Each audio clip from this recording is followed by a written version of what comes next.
જય શ્રી કૃષ્ણ। હજારો વર્ષો પહેલા જ્યાં ધર્મ અને અધર્મની સેનાઓ સામસામે ઊભી હતી, કુરુક્ષેત્રનું એ મેદાન જ્યાં મહાયોદ્ધા અર્જુને પોતાના શસ્ત્રો મૂકી દીધા, તેનું કારણ શત્રુઓનો ડર નહોતો, પણ કર્તવ્ય અને લાગણીઓ વચ્ચેની મૂંઝવણ હતી। ત્યારે અર્જુનના સારથી બનેલા પરમાત્મા શ્રી કૃષ્ણએ જે જ્ઞાન આપ્યું તે જ છે શ્રીમદ ભગવદ્ ગીતા। 700 શ્લોકોનો આ દિવ્ય સંવાદ કોઈ ધાર્મિક ગ્રંથ નથી, પણ આપણા દરેકના જીવન માટે લખાયેલી સત્યની વાર્તા છે। કારણ કે આપણે બધા પણ ક્યારેક ને ક્યારેક અર્જુનની અવસ્થામાં હોઈએ છીએ। ગીતા આપણને શીખવે છે ડરને હિંમતમાં, ચિંતાને શાંતિમાં અને અસંતોષને સંતોષમાં ફેરવવાની કળા। ગીતાનો કર્મયોગ કહે છે કર્મણેવાધિકારસ્તે માં ફલેષુ કદાચન માં કર્મફલહેતુર્ભૂર્મા તે સંગોસ્ત્વ કર્મણિ।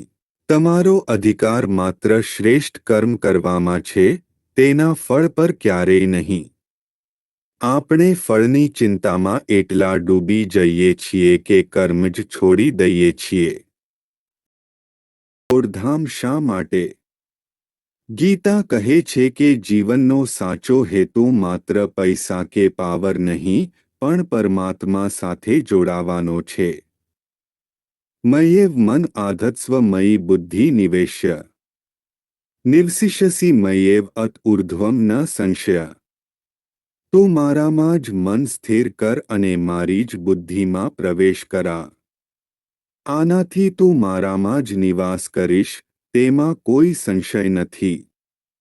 જ્યારે મન અને બુદ્ધિ પરમાત્માના પ્રેમમાં સ્થિર થાય છે, ત્યારે બાહ્ય દોડધામનો અર્થ બદલાઈ જાય છે અને મનમાંથી અસંતોષ દૂર થાય છે, જે જીવનમાં સંપૂર્ણતા લાવે છે। ક્રોધ, ગુસ્સો આ આપણી સૌથી મોટી નબળાઈ છે। ગીતા કહે છે ક્રોધાદ ભવતિ सम्मोह सम्मोहात् स्मृतिविभ्रमः स्मृतिभ्रंशात् बुद्धिनाशो बुद्धिनाशात् प्रणश्यति। ક્રોધ વ્યક્તિની બુદ્ધિનો નાશ કરે છે અને બુદ્ધિના નાશથી પતન થાય છે।